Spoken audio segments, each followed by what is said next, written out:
أعوذ بالله السميع العليم من الشيطان الرجيم. بسم الله الرحمن الرحيم.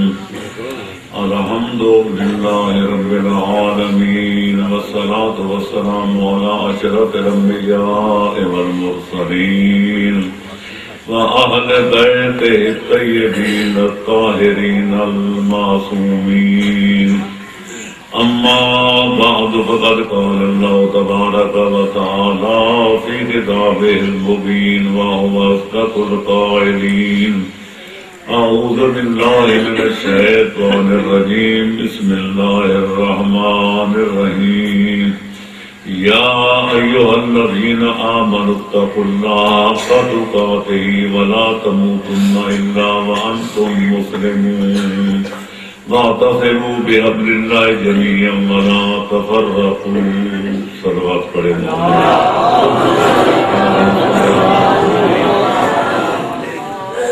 خالق کائنات اس فرمان واجب الاحترام کا ترجمہ اور خلاصہ مطلب یہ ہے کہ تمام جہان کے اہل ایمان کو خطاب کر کے خالق رحمان تین حکم دے رہا ہے اور ایک برے کام سے روک رہا ہے. اور یہ آپ جانتے ہیں کہ اللہ علیم بھی ہے اور حکیم بھی ہے.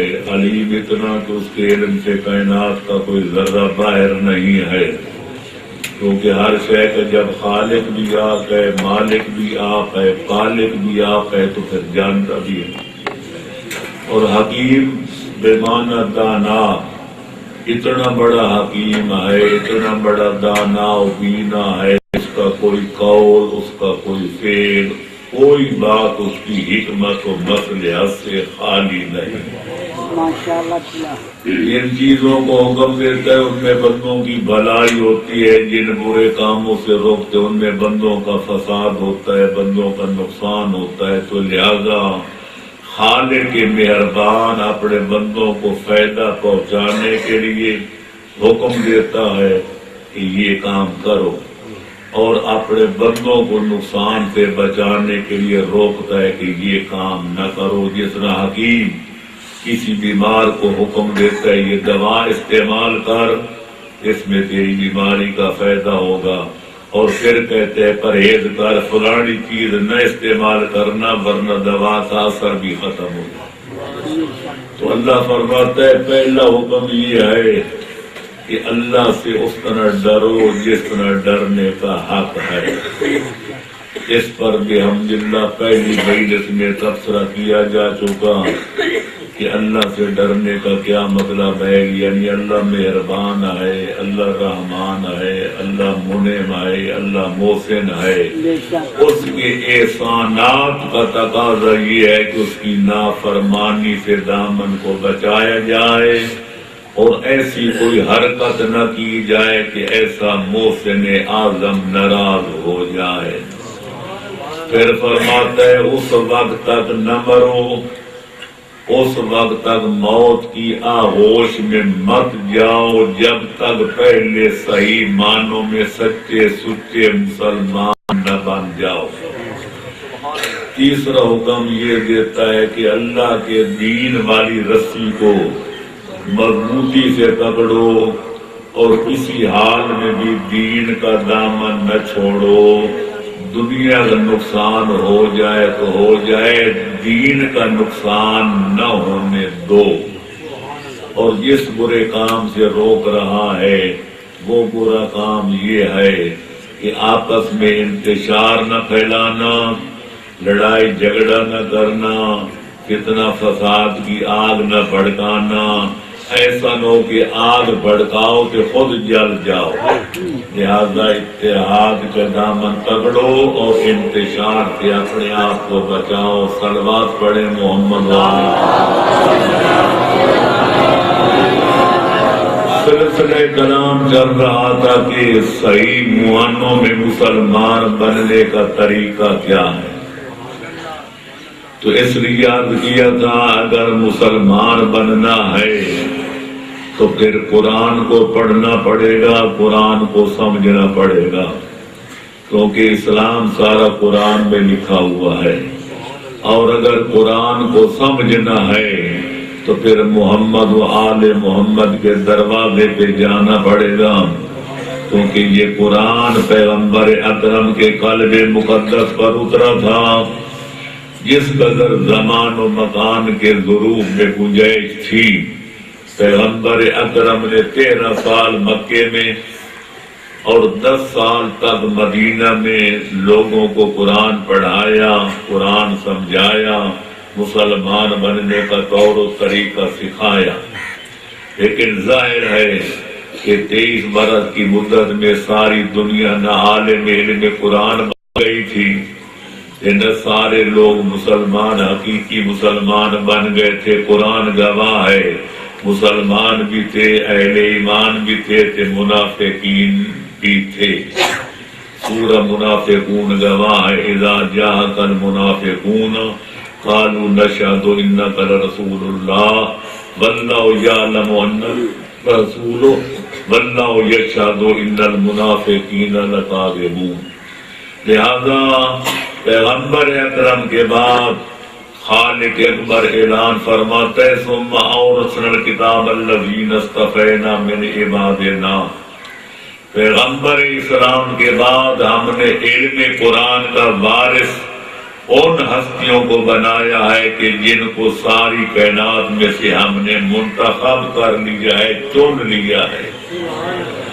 اس سے پتہ چلتا ہے کہ پیغمبر اکرم کے بعد عوام نہیں بلکہ کوئی مخصوص ہستیاں ہیں جو وارث علم قرآن ہیں، جن کو اللہ نے وراثت قرآن کے لیے منتخب کیا ہے اور ان کے سینوں میں علم قرآن کی امانت رکھ دی ہے، اور وہ دنیا کو للکار للکار کے کہتے ہیں جو چاہو پوچھو، خبر اس کے کہ ہمیں نہ پاؤ، کیونکہ ہم آسمان کے راستوں کو زمین کے راستوں سے بھی زیادہ بہتر جانتے ہیں۔ اب رہ گئی یہ بات کہ وہ ہستیاں کون ہیں۔ عرض کیا تھا یہ ہمارا قیاسی مسئلہ نہیں کہ کوئی کہے فلانا بزرگ مراد ہے تو کوئی کہے فلانا۔ اگر ہمارے خیالات کو دیکھا جائے تو ہر بندہ اپنے رہبروں کا نام لے لے گا، اپنے پیشواؤں کا نام لے گا، جو جس کو مانتا ہے کہے گا بس ہمارا پیر جو ہے وہی وارث قرآن ہے، جو ہمارا رہبر ہے وہ وارث علم قرآن ہے، جو ہمارا پیشوا ہے وہی وارث علم قرآن ہے۔ تو قرآن کے حقیقی مفسر ہیں پیغمبر اسلام، ان سے پوچھنا پڑے گا کہ آپ کے بعد اللہ نے علم قرآن کا وارث کن ہستیوں کو بنایا ہے۔ تو یہاں پہنچنے کے بعد اسلام کے 73 فرقوں کی کتابیں موجود ہیں، سیاستہ بھی موجود ہیں، کے علاوہ بڑی لاکھوں کتابیں موجود ہیں۔ ساری کتابیں چھلک رہی ہیں کہ پیغمبر اکرم نے فرمایا تھا انی تارک فیکم الثقلین کتاب اللہ و عترتی اہل بیتی، میں دنیا سے جا رہا ہوں پر تمہاری ہدایت کے لیے، تمہیں سیدھے راستے پہ جانے کے لیے، تمہیں گمراہیوں سے بچانے کے لیے، تمہیں جاگیر جنت کا پٹا دلوانے کے لیے، تمہیں جہنم کی گرم شعلوں سے بچانے کے لیے میں 2 عظیم شان چیزیں چھوڑ کے جا رہا ہوں۔ یا رسول اللہ وہ کون سی 2 چیزیں ہیں؟ فرمایا ایک اللہ کا قرآن ہے اور دوسری میری عترت اہل بیت ہے۔ نعرہ تکبیر، نعرہ رسالہ، نعرہ حیدری، نعرہ صلوات۔ اور یہ بات کسی وضاحت کی محتاج نہیں کہ اہل بیت نبوت سے مراد ایک جناب خاتون قیامت ہیں سلام اللہ علیہا، دوسرے حیدر قرار ہیں، اور تیسرے نمبر پر ان کی عطرت اطہار ہے۔ اولاد علی میں سے 11 امام، تو 12 امام اور جناب خاتون قیامت ان 13 ہستیوں کو خاندان نبوت بھی کہا جاتا ہے، اہل بیت رسالت بھی کہا جاتا ہے، اور انہی حضرات کو عترت رسول بھی کہا جاتا ہے۔ صلوات پڑھے محمد لہذا اللہ کے فرمان اور پیغمبر اکرم کے فرمان کے مطابق ہم نے اسلام کی حقیقت سمجھنے کے لیے جب ان ہستیوں کی طرف رجوع کیا تو وہاں سے پتہ چلا کہ اسلام چند عقائد کا نام ہے، چند اعمال کا نام ہے، چند اخلاق کا نام ہے اور چند معاملات کا نام ہے۔ یہ ساری چیزیں اکٹھی ہو جائیں اس مجموعے کا نام اسلام ہے۔ ابھی تک سلسلہ چل رہا تھا عقائد کے بارے میں کہ اس صحیح معنوں میں مسلمان بننے کے لیے دل و دماغ میں عقیدہ کیا رکھنا پڑتا ہے۔ تو اب تک جو عرض کیا وہ عقیدہ توحید بیان ہو چکا، عدل خدا بندی پر گفتگو ہو چکی، اور کل کی مجلس میں پیغمبر اسلام صلی اللہ علیہ وآلہ وسلم کی نبوت و رسالت پر اور ان کی عظمت اور ان کی شان پر بقدر ضرورت گفتگو ہو چکی، ورنہ سفینہ چاہیے اس بحر بے قرار کے لیے تو 3 عقائد بیان ہو گئے۔ آج چوتھے عقیدہ کا بیان کرنا مقصود ہے جس کو عقیدہ خلافت، ولایت، امامت کہا جاتا ہے۔ صلوات پڑھے محمد وآل محمد۔ لیکن آگے بڑھنے سے پہلے اتنا عرض کرتا جاؤں، پھر پیغمبر اکرم کو یہ کلمہ پڑھ کے کہ لا الہ الا اللہ محمد رسول اللہ اقرار کر لینا کافی نہیں، جب تک عمل سے اس اقرار کا اظہار نہ کیا جائے۔ ایک آدمی کہتے محمد رسول اللہ، میں پیغمبر اسلام کو، عبداللہ اور آمنہ کے لال کو، حسن و حسین کے جد بزرگوار کو، کائنات کے آقا نامدار کو آخری پیغمبر مانتا ہوں، ان کو رسول خدا جانتا ہوں، ان کو معصوم عن الخطا مانتا ہوں۔ یہ سارا کوئی اقرار کرے لیکن پیغمبر کی حکم دے تو یہ ٹال مٹول کر جائے، پیغمبر کسی بات سے روکے تو یہ دامن کو نہ بچائے تو پھر ماننا پڑے کہ اس نے پیغمبر اکرم کا اقرار کیا ہی نہیں۔ اس لیے خالق کائنات نے 2 ٹوک لفظوں میں فرمایا ما آتاکم الرسول فخذوہ وما نہاکم عنہ فانتہوا۔ اگر میرے رسول کا اقرار کرنا ہے، اگر میرے آخری پیغمبر کو پیغمبر خدا ماننا ہے تو پھر ماننے کا مطلب یہ ہے کہ جس چیز کا میرا حبیب حکم دے دے اس پر عمل درآمد کرو، اور جن برے کاموں سے میرا مصطفیٰ تمہیں روک دے اپنے دامن کو بچاؤ۔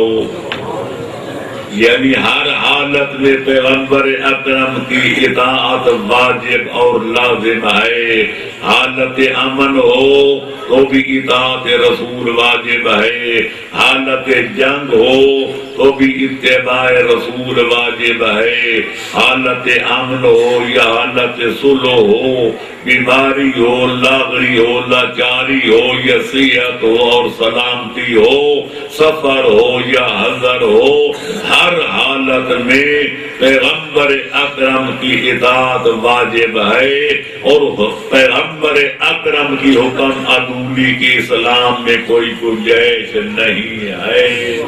صلوات پڑھو محمد اللہ فرماتے ہے تم نماز بھی پڑھ رہے ہو، اگر پیغمبر تمہیں آواز دے تو نماز کی حالت میں کہو لبیک یا رسول اللہ۔ لہذا یہ پیغمبر بلائے کہ تم خاموشی کھڑے رہو، کہ پیغمبر بعد میں پوچھے تم نے میری آواز نہیں سنی تھی؟ کہ بندہ کہتے میں تو نماز پڑھ رہا تھا، جس کی نماز پڑھنی ہے وہی حکم دیتے ہیں کہ حالت نماز میں بھی اگر پیغمبر بلائے تو فوراً لبیک کہو۔ تو آپ اندازہ لگا سکتے ہیں کہ پیغمبر اکرم کی اطاعت کتنی واجب ہے۔ اور مزید برآں ایک اور بات عرض کر کے آگے بڑھوں گا۔ خالق فرماتے ان کنتم تحبون اللہ فاتبعونی یحببکم اللہ۔ او میرے وہ بندو جو مجھ سے محبت کے دعوے کرتے ہو کہ ہم اللہ سے محبت کرتے ہیں، ہم اپنے معبود سے پیار کرتے ہیں، ہم اپنے خالق اور مالک سے محبت رکھتے ہیں، فرماتے آؤ میں تمہیں معیار بتاؤں کہ میرے ساتھ محبت کرنے کا معیار کیا ہے، میزان کیا ہے، ترازو کیا ہے، ترکڑی کیا ہے۔ فرماتے ان کنتم تحبون اللہ فاتبعونی۔ پیغمبر اسلام اللہ کے حکم کے مطابق فرماتے ہیں او اللہ سے محبت کرنے والو، اگر تم صحیح معنوں میں اللہ سے محبت کرتے ہو تو آؤ اس کا ثبوت یوں دو کہ میری اتباع کرو، میری پیروی کرو۔ میں پیغمبر تم سے وعدہ کرتا ہوں یحببکم اللہ ویغفر لکم ذنوبکم۔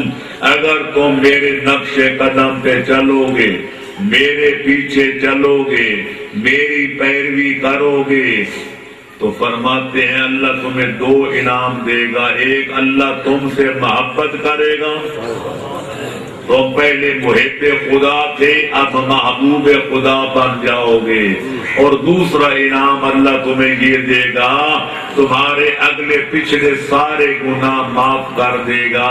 اور جب خالق اکبر کسی بندے کا گناہ معاف کر دے اس کو پھر جہنم میں نہیں ڈالتا، اس کا مقام جنت ہوتا۔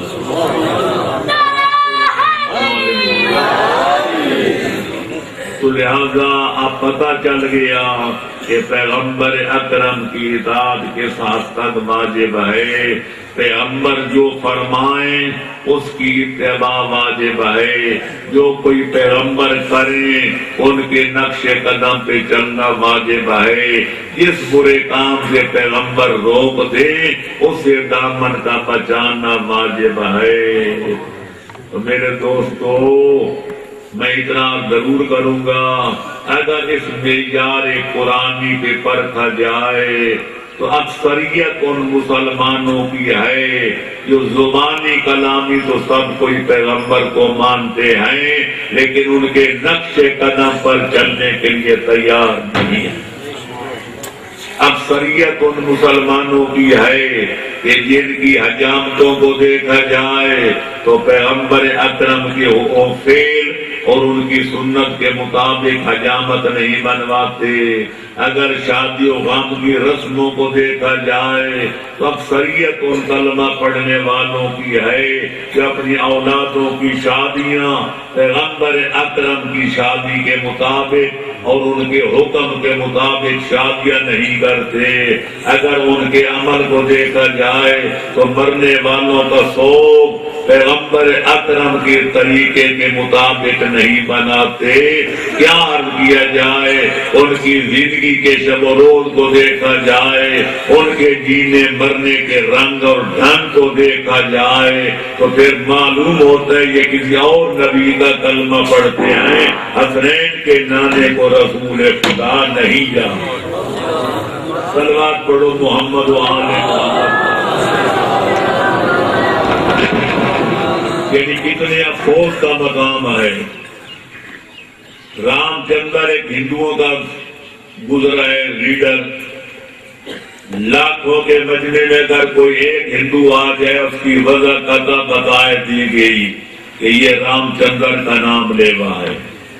1 کروڑ کے مجمع میں ایک سکھ آ جائے گرو نانک کا ماننے والا، اس کی وجہ قطع بتا دے گی یہ گرو نانک کا ماننے والا ہے۔ لیکن یہ واحد مسلمان قوم ایسی ہے کہ اگر 10 بندے موجود ہوں تو پتہ نہیں چلتا پیغمبر اکرم کا ماننے والا کون ہے، حضرت موسیٰ کا کلمہ کو پڑھنے والا کون ہے، حضرت عیسیٰ کو آخری نبی ماننے والا کون ہے۔ جس طرح پانی کا کوئی رنگ نہیں ہوتا، اس میں اگر سفید ڈال دو تو سفید نظر آئے گا، کوئی پیلا نیلا ڈال دو رنگ اس میں پیلا پیلا نیلا نظر آئے گا۔ مسلمانوں کا نام رکھنا کوئی مخصوص اور رنگ ہی نہیں ہے، جس ماحول میں جاتے ہیں اپنے آپ کو ڈال دیتے ہیں۔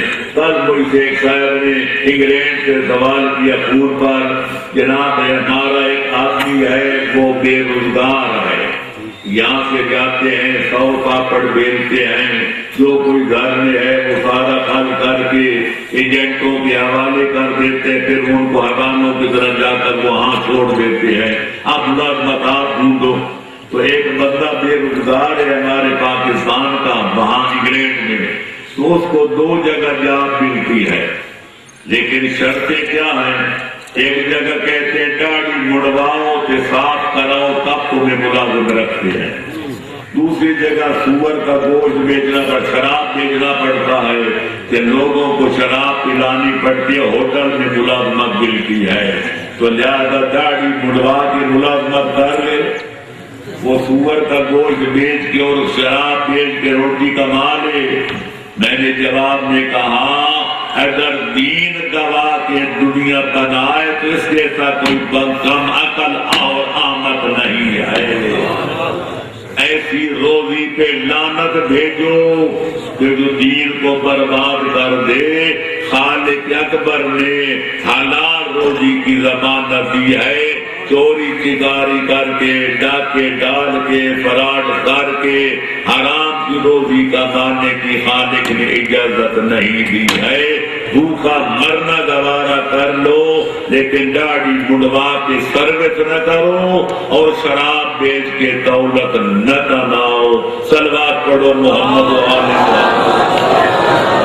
لیکن مسلمان ہیں وہ کہتے ہم داڑیاں مڑواتے ہیں، ہمارے اسلام میں کوئی فرق نہیں پڑتا، ہم جناب کنجروں والے کنجر گواتے ہیں، ہمارے غلط نہیں پڑتا، ہم شادیوں بیاہوں پر ڈھول بجاتے ہیں کنجر نچواتے ہیں، ہمارے ایمان میں کوئی فرق نہیں پڑتا۔ پتہ نہیں ان کا ایمان کو پتھر کا ہے یا لوہے کا ہے۔ صلوات پڑھو محمد و آل محمد۔ تو پھر بات وہی ہے جس نے ایران کے عالم نے کہا تھا بے وضو نماز نمی شود، پہلے وضو صحیح کیا کرو تب نماز پڑھا کرو، بغیر وضو کے نماز صحیح نہیں ہوتی۔ ایک آدمی کھڑا ہو کہنے لگا چیزیں کوئی ماں بار ہاتھ کر دے موجود، ہم نے کئی دفعہ بغیر وضو کے پڑھیے کہ اچھی بھلی ہو گئی ہے۔ یہی بات ہے، تو ہو جاتی ہے نماز بغیر وضو کے بھی ہو جاتی ہے، بغیر غسل کے روزہ بھی ہو جاتا ہے، بغیر مسائل سمجھے حج بھی ہو جاتی ہے، لوگ حاجی صاحب بھی کہتے ہیں، پرہیزگار بھی کہتے ہیں، نیکوکار بھی کہتے ہیں، عزادار بھی کہتے ہیں، دہلی ولی کا حبدار بھی کہتے ہیں، وہ حبدار شراب خار بھی ہوتا ہے، چور و جار بھی ہوتا ہے۔ صلوات پڑھو محمد و آل محمد۔ تو بہرحال اتنا کافی ہے میرے دوستو، ضروری ہے کہ کروڑوں کے مجمع میں ایک مسلمان چلا جائے، ایک علی کا غلام چلا جائے، ایک حسین ابن علی کا ذاتدار چلا جائے، اس کا کردار بتائے، اس کی رفتار بتائے، اس کی حالات بتائیں، اس کے صفات بتائیں، اس کے علامات بتائیں، یہ مسلمان بھی ہے اور علی اور اولاد علی کا غلام بھی ہے۔ صلوات پڑھو محمد و آل محمد۔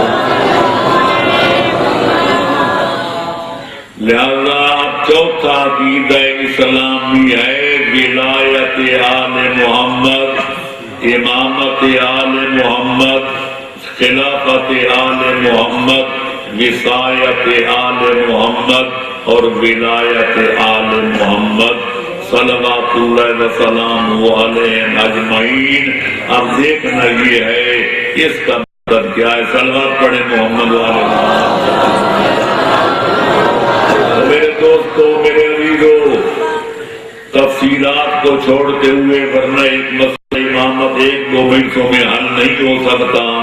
میں اتنا کروں گا، ہمارے پاس اللہ کے فضل و کرم سے آل محمد کا صدقہ علی اور اولاد علی کے 12 اماموں کی امامت پر، ولایت پر، وصایت پر، وراثت پر، خلافت پر 1-2 نہیں، ہزاروں عقلی دلائل ہیں، ہزاروں شرعی دلائل ہیں، قرآن کی 20 آیات ہیں، پیغمبر اکرم کی سینکڑوں روایات ہیں، ہزاروں بزرگان دین کے اقوال ہیں۔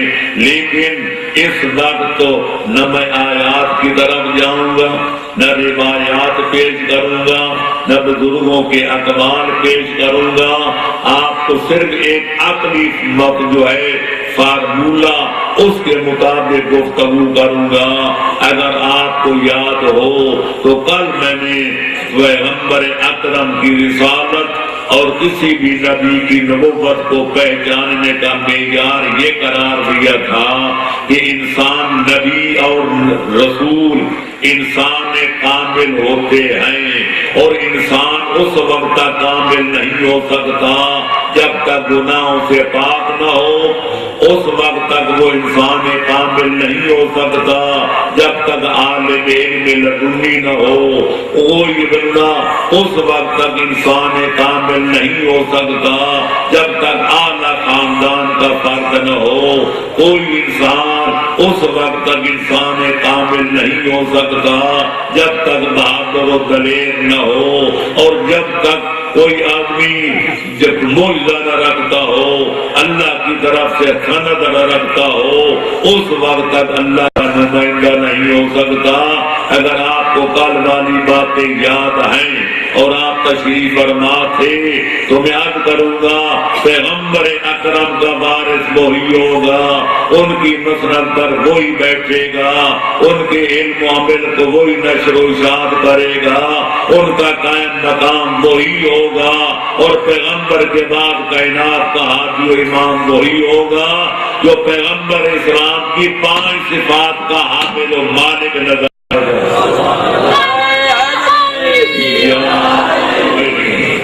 لہذا آؤ اس عقلی فارمولے کے مطابق دیکھیں۔ پیغمبر اکرم میں اپنی مجلس کو مناظرہ نہیں بنانا چاہتا، کسی مسلمان کی دل آزاری نہیں کرنا چاہتا۔ ہم تو چاہتے ایک بار ہماری مجلس میں کوئی آئے تو پھر بار بار آئے۔ خیال خاطر احباب چاہیے ہر دم، انیس ٹھیس نہ لگ جائے آپ دینوں کو۔ ہم جوڑنے والے ہیں، ہم دلوں کے توڑنے والے نہیں۔ ہم کافروں کو مسلمان بنانا جانتے ہیں، مسلمانوں کو کافر بنانے کا ڈھنگ آتا نہیں۔ ہم بے ایمانوں کو مومن تو بنا سکتے ہیں، پر مومنوں کو بے ایمان بنانے کا طریقہ ہمیں معلوم نہیں۔ اس لیے میں عرض کروں گا، آؤ اگر ڈاکٹر کی جگہ خالی ہو اس پر ڈاکٹر بیٹھے یا وکیل، ڈاکٹر جب وکیل کی کرسی خالی ہو جائے تو وہاں کوئی وکیل بیٹھے گا یا کوئی مولوی؟ اگر عالم دین کی مسند خالی ہو جائے تو وہاں کوئی عالم آ کر کور کرے گا یا کوئی جج؟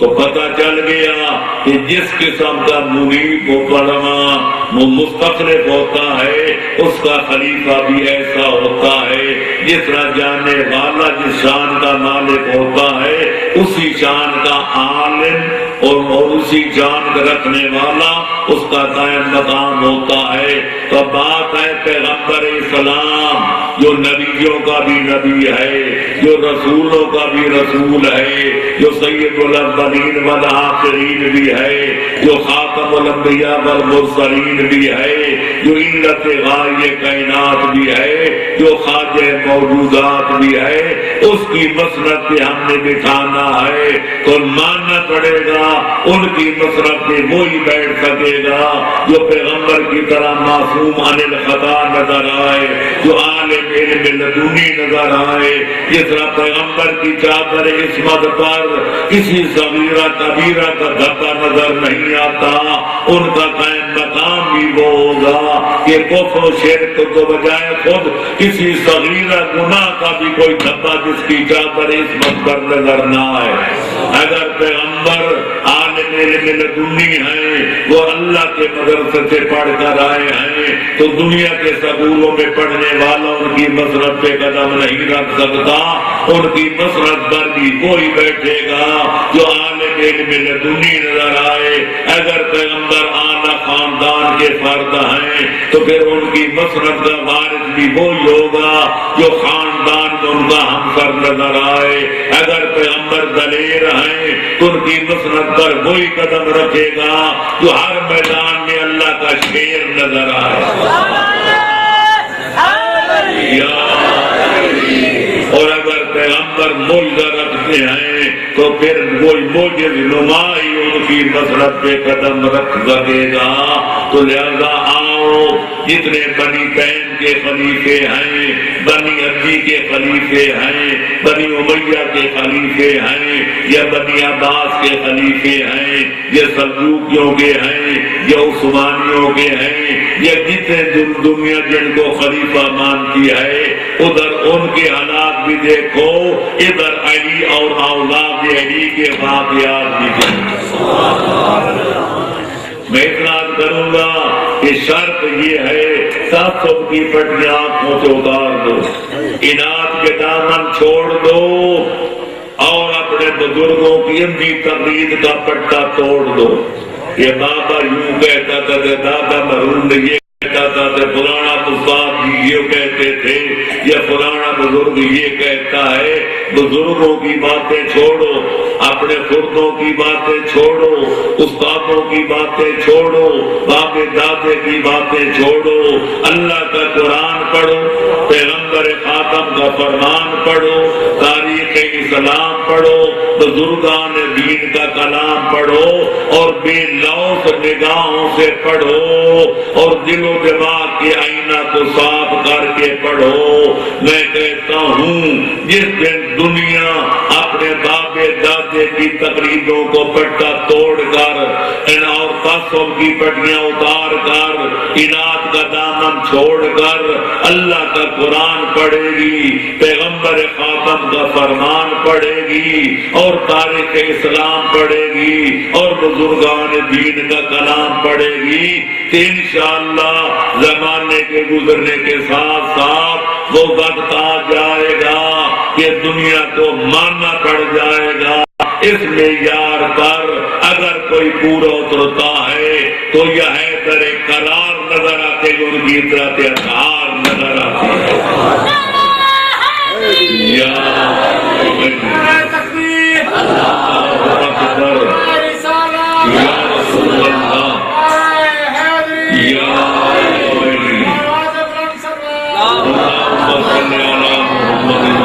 محمد۔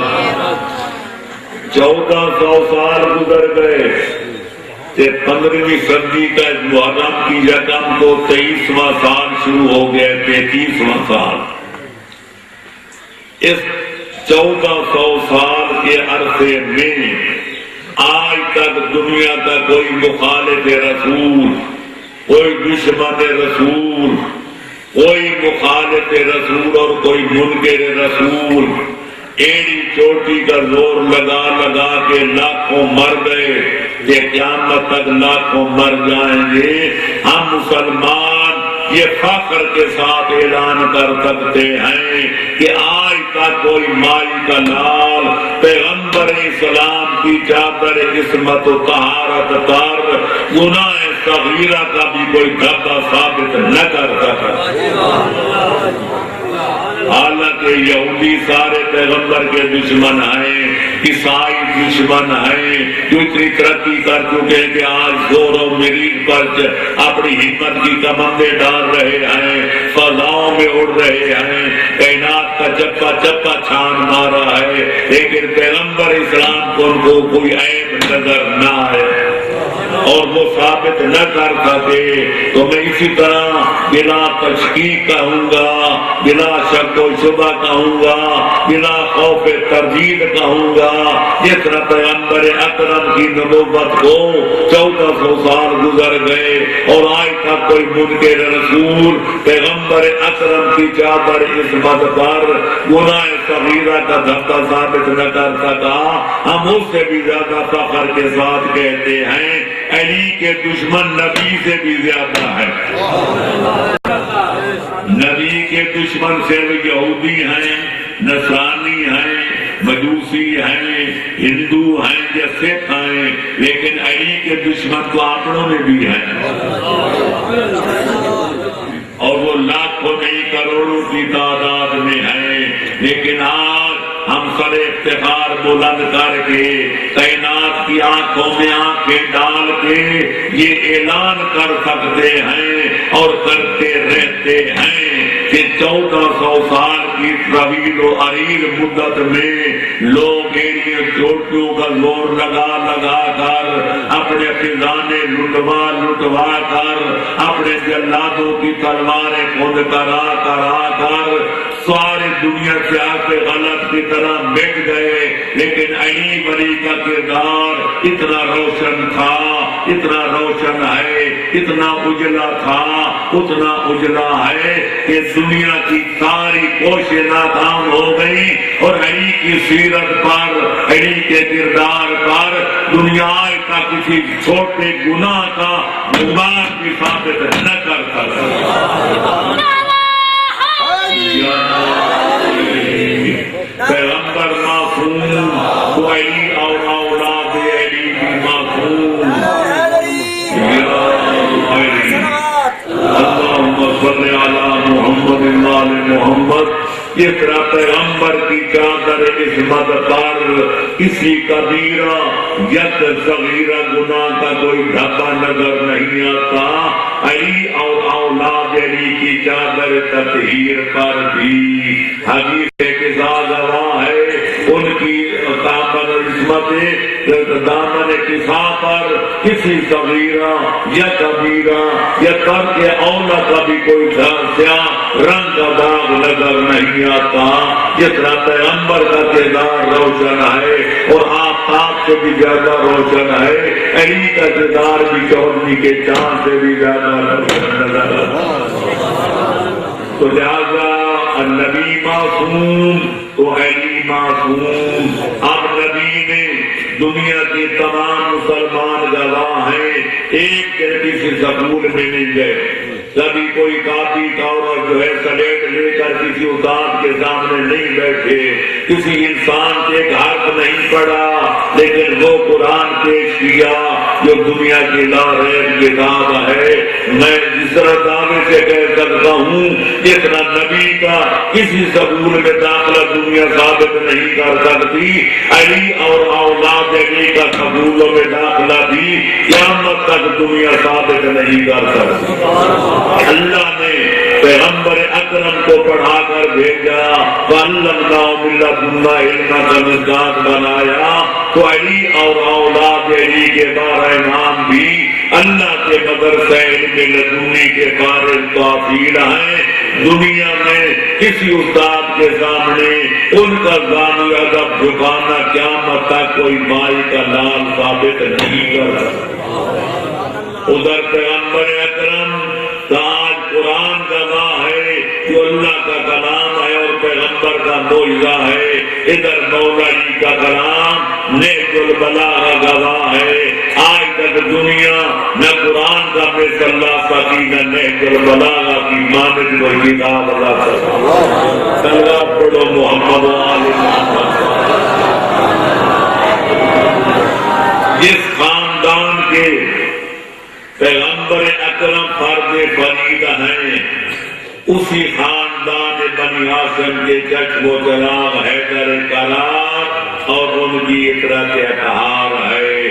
پیغمبر اکرم کا یہ حدیث تمام سنی شیعہ کتابوں میں موجود کہ اللہ نے پوری کائنات پر نظر انتخاب ڈالی، ان میں سے بنی کنانہ کو منتخب کیا، بنی کنانہ پر دوبارہ نظر انتخاب ڈالی تو بنی قریش کو منتخب کیا، پھر قریش پر نظر ڈالی تو بنی ہاشم کو منتخب کیا، اور جب چوتھی بار بنی ہاشم پر نظر انتخاب ڈالی تو پھر نبی و علی کو منتخب کیا۔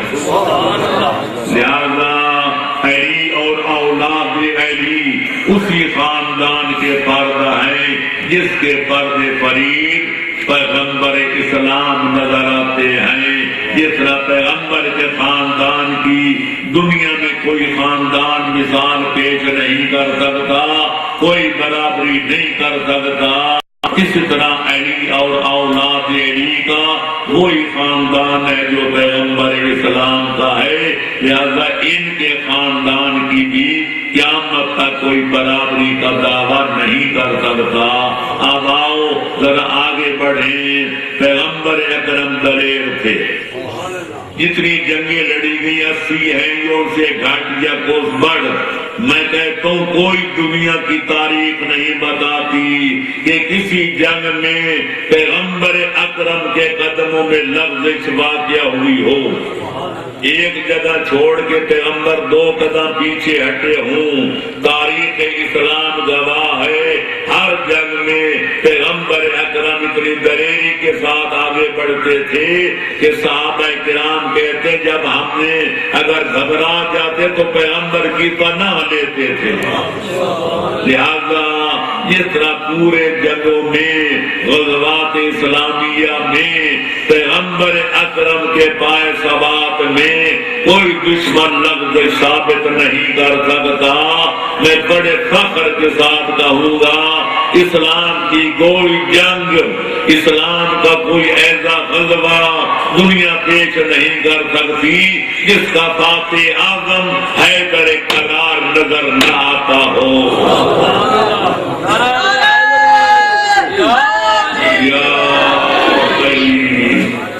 دنیا بہادری کے کارنامے دکھاتی ہے تو دوست تعریفیں کرتے ہیں۔ بعض اوقات ایسا بھی ہوتا ہے ایک بندے کے بہادری کارنامے اتنے بڑھ جاتے ہیں کہ دشمن بھی دبے لفظوں میں اقرار کرنے پر مجبور ہو جاتے ہیں، لیکن پوری تاریخ انبیاء و مرسلین میں، تاریخ انسانیت میں کوئی مثال ایسی نظر نہیں آئے گی کہ کسی انسان نے فرش زمین پہ رہ کر شجاعت کے وہ انمول موتی بکھیرے ہوں کہ آسمان کے قدسی، آسمان کے فرشتے آسمان کی بلندیاں چھوڑ کر فرش زمین پہ آ کر تسبیح کا سلسلہ چھوڑ کر تقدیس کا سلسلہ توڑ کر جنہوں نے اس بہادر کی بہادری کے ترانے پڑے ہوں، سوائے حیدر کرار کے دنیا کوئی دوسری مثال پیش نہیں کر سکتی کہ جبریل نے کہا ہو کہ لا فتح الا علی لا سیف الا ذوالفقار، اگر بہادر ہے تو حیدر کرار ہے، کوئی تلوار ہے تو صرف ذوالفقار ہے۔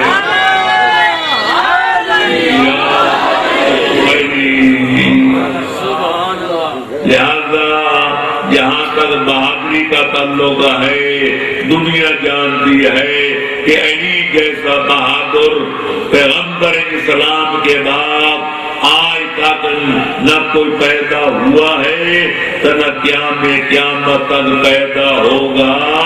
آج بھی فضائے بسیط میں فرشتوں کے ترانے گونج رہے ہیں کہ اللہ کی تسبیح کا سلسلہ چھوڑ کر آسمان کی بلندیاں چھوڑ کر ابھی فرش زمین پہ قدم نہیں رکھا تھا کہ جنگ احد میں جب دیکھا ہزاروں دشمن ٹانگے سر پر رکھ کر دوڑ رہے تھے، حسنین کا بابا مرجو گائروں کی طرح ان کو کاٹ رہا تھا، آسمان کے فرشتے ترانے بکھیر رہے تھے کہ یا علی آپ نے بہادری کی وہ شجاعت کی داستان لکھی ہے کہ ہم فرشتے ہو کر اقرار کرتے ہیں اگر کوئی کائنات میں بہادر ہے تو ہے صرف حیدر کرار ہے، اگر کوئی تلوار ہے تو صرف ذوالفقار ہے۔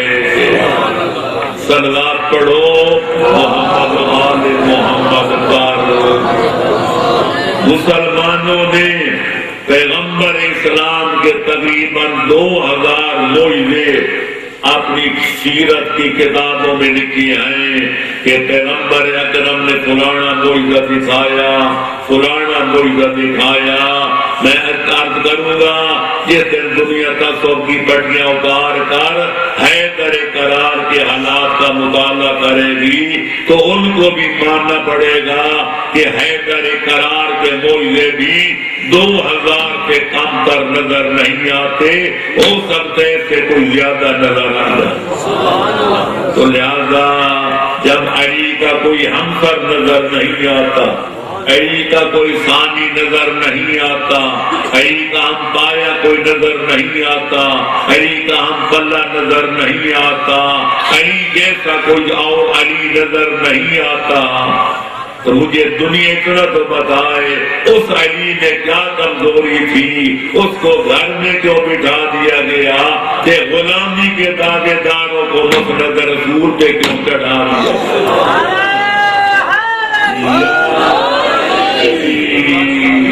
صلوات پڑھو محمد والے محمد۔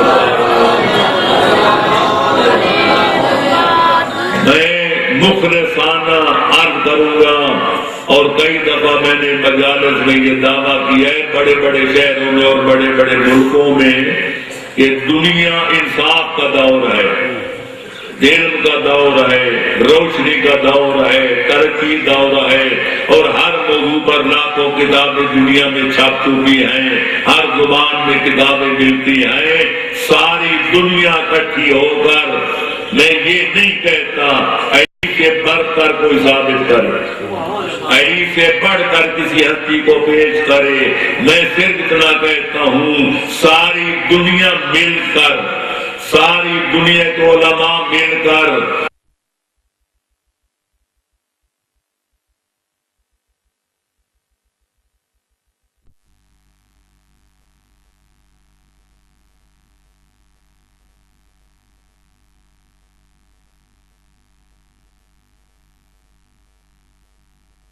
ساری دنیا کے علماء مل کر، فضلاء مل کر، محققین مل کر، مدققین مل کر، مصنفین مل کر، مورخین مل کر، مفسرین مل کر، محدثین مل کر ذات و صفات میں علی جیسا کوئی بندہ ثابت کر دے، دنیا جو منوانا چاہے گی میں خود بھی مان جاؤں گا اور اپنی قوم و ملت سے بھی منوا کے رہوں گا۔ میرے الفاظ ٹیپ ہو رہے ہیں، یہ نہیں کہ الفاظ جہاں گونجیں گے چند آدمی سنیں گے تو پھر عوام میں تعلیل ہو جائیں گے۔ میں اپنے الفاظ کا ضامن ہوں کہ دنیا ثابت کر دے علی جیسا کوئی اور بھی دنیا میں ہے، جو منوائیں گے میں خود بھی مان جاؤں گا اور ملت جعفریہ سے بھی منواؤں گا۔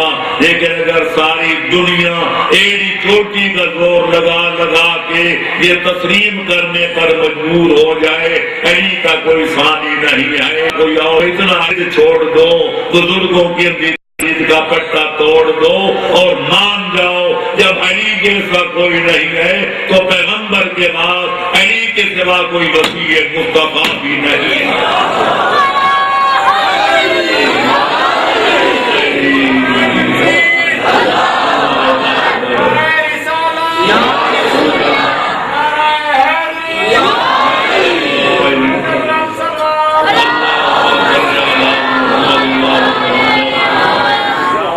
انسان کی فطرت ہے ہر شعبہ حیات میں وہ افضل افراد کی طرف رجوع کرتا ہے۔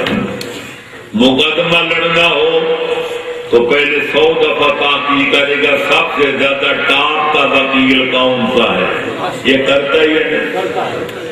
علاج کرنا ہو تو پوری تحقیق کرے گا کہ سب سے علاقے میں کام کر معالج اور ڈاکٹر کون ہے.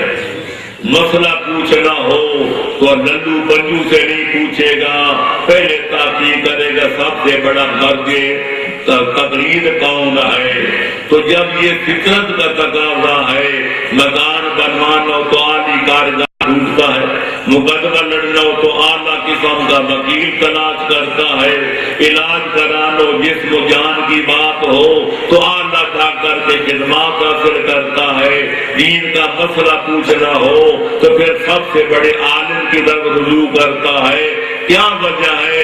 وہ خلافت کے مسئلے میں فطرت کہاں جا کر کھو جاتی ہے.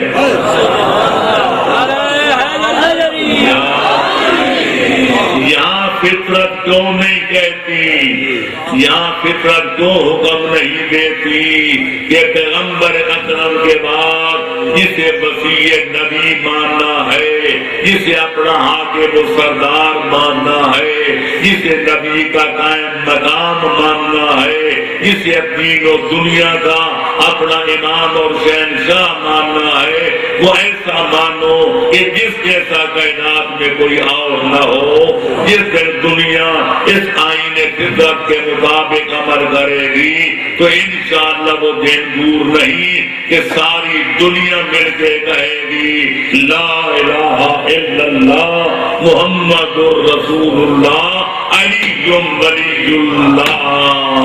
سبحان اللہ. صلوات پڑھو محمد والے. اگر پہلے نہیں تو امام زمانہ جب آئیں گے تو وہ تو یہی کرنا پڑنا ہے. صلوات پڑھو محمد والے. شرافت کا تقاضا یہ ہوتا ہے کہ ڈنڈے کے زور سے بندہ نہ مانے بلکہ خود انصاف کی اینک لگا کر مان جائے. تو لہذا امام زمانہ نے اگر ڈنڈے سے پڑھوایا تو کیا فائدہ؟ پڑھنا اب چاہیے. یا علی کا کوئی ثانی دکھا دو یا پھر مان جاؤ علی کی موجودگی میں کوئی بھی آدمی پیغمبر اکرم کی مسند پر قدم رکھنے کا روادار نہیں. صلوات پڑھو محمد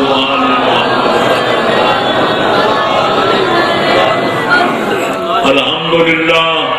اس ذات ذوالجلال کا ہم لاکھوں شکر ادا کرتے ہیں کہ جس نے اپنی توحید کے ساتھ اپنی عدالت کا بھی ہمیں عدالت کی بھی معرفت ادا فرمائی کہ سارے نبیوں میں سے ہمیں اس نبی کا امتی بنایا جو سارے نبیوں کا بھی نبی ہے، جو رسولوں کا بھی رسول ہے اور خاتم الانبیاء والمرسلین بھی ہے. اور پھر پیغمبر اکرم کے بعد ان کی امامت کا ہمیں کلمہ پڑھنے کی سعادت عطا فرمائی، توفیق عطا فرمائی کہ جن جیسا کائنات میں کوئی اور نہیں ہے، نہ ذات میں، نہ صفات میں، نہ اخلاق میں، نہ عادات میں، نہ آلات میں، نہ ذاتیات میں، نہ علم میں، نہ عمل میں، نہ جود میں، نہ سخاوت میں، نہ عصمت میں، نہ طہارت میں، نہ شجاعت، نہ شہامت میں. ان جیسا کائنات میں کوئی اور نہیں ہے. صلوات پڑھو محمد والے. انہی شان کے مالک امام فرماتے ہو ہمارے شیعو تم ہمارے نام لینے ہو، کونوا لنا زینن ولا تکونوا علینا شینن. جہاں بھی رہو ہمارے لیے باعث زیب و زینت بن کے رہو. دنیا تمہارا کردار دیکھے، تمہارے اخلاق و ادوار دیکھے، تمہارے لیل و نہار دیکھے تو دنیا پکار اٹھے. امام تو بہرحال امام تھے پر غلاموں کی بھی کیا کہنا، بڑی شان ان کی انوکھی ہے. فرمایا ہمارے لیے باعث ننگو آر نہ بننا. ایسا نہ ہو کہ کسی عظیم باپ کا بیٹا خراب ہو جائے تو لوگ کہتے ہیں بابا کیسا تھا تو بیٹا کیسا نالائق ثابت ہوا. ہمارے لیے باعث آر نہ بننا، دنیا یہ نہ کہے امام تو بڑے عالی شان تھے پر ان کے غلام کیسے ردی ہیں، نہ ہماری تعریف کرانا، ہماری توہین نہ کرانا، ایسا کردار پیش کرو۔ روزے کافی میں روایت ہے، میں چھوڑتا ہوں کیونکہ وقت کے دامن میں گنجائش نہیں، اور میں جو چند منٹ زیادہ پڑھ رہا ہوں، کل سے ٹائم ذرا بدل گیا ہے، 11:15 سے لے کر 12:15 بجے تک بانیوں سے مشورہ کیا اور حضرات سے بھی کیا، چونکہ بعض مجالس 11 بجے ختم ہوتی ہے تو کہتے ہیں آتے آتے میں 15 منٹ لگ جاتے ہیں، تو لہذا میں 12:15 بجے انشاءاللہ ختم کر رہا ہوں۔ اتنا کروں گا کہ کوشش یہ کرنی چاہیے کہ ہمارا ہاں معصوم فرماتے ہیں ایسی سیرت پیش کرو، ایسا کردار پیش کرو، ایسی روش رفتار پیش کرو کہ دنیا تمہارے کردار کو دیکھتی جائے اور حیدر قرار کی ولایت کا اقرار کرتی جائے۔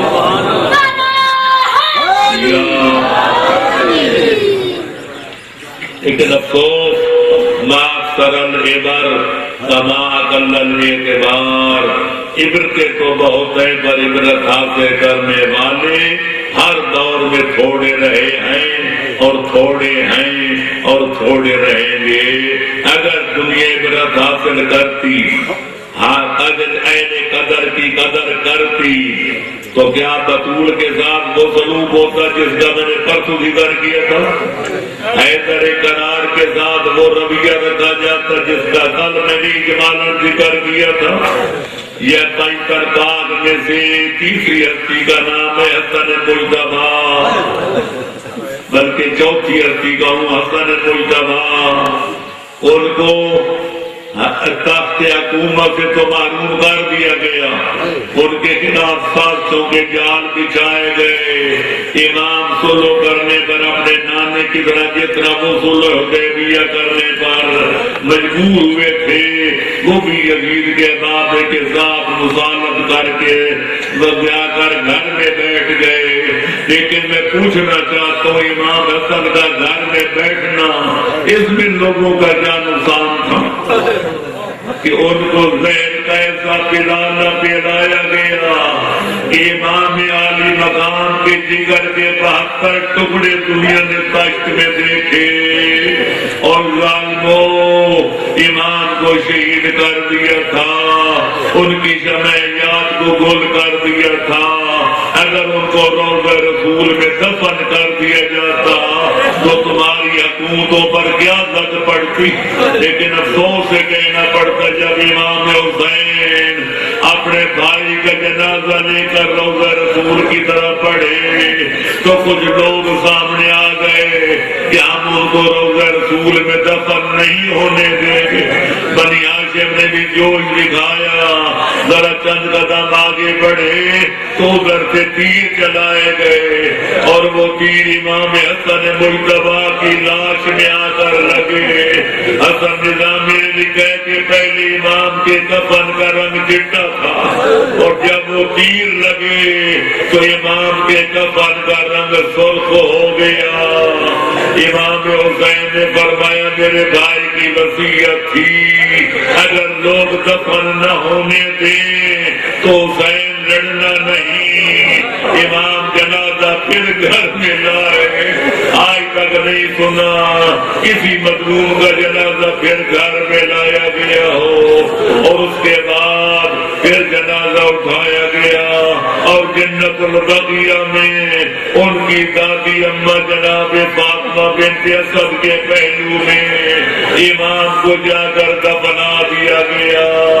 اور میرے دوستوں بزرگوں، آج بے شک امام حسین بڑے مظلوم تھے پر کربلا جائیں تو دل باغ باغ ہو جاتا ہے۔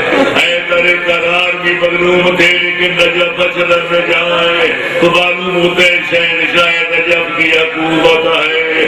امام رضا غریب الغربا تھے، آج ان کی بارگاہ دیکھیے تو بادشاہی کا گمان ہوتا ہے۔ لیکن امام حسن مجتبیٰ کل بھی مظلوم تھے اور آج بھی مظلوم ہیں۔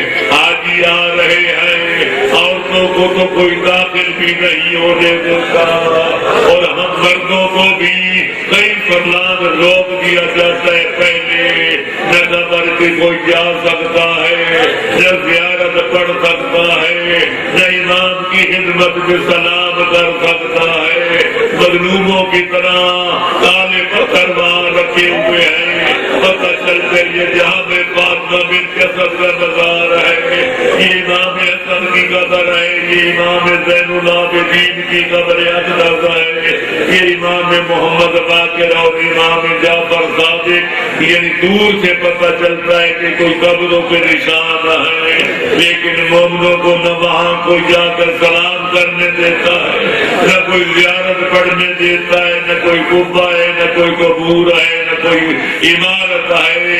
تو میرا خیال ہے اس وقت تک امام مظلوم رہیں گے جب تک باہر والا ولایت آ کر ان کی مظلومیت دور نہیں کرے گا اور اسلام کا بول بالا نہیں کرے گا اور کفر و شرک اور نفاق کا منہ بالا نہیں کرے گا۔ یا اللہ اسے جلدی بھیج جسے پردے میں چھپا رکھا ہے۔ اللہ لعنت اللہ علی القوم الظالمین وسيعلم الذين ظلموا أي منقلب ينقلبون۔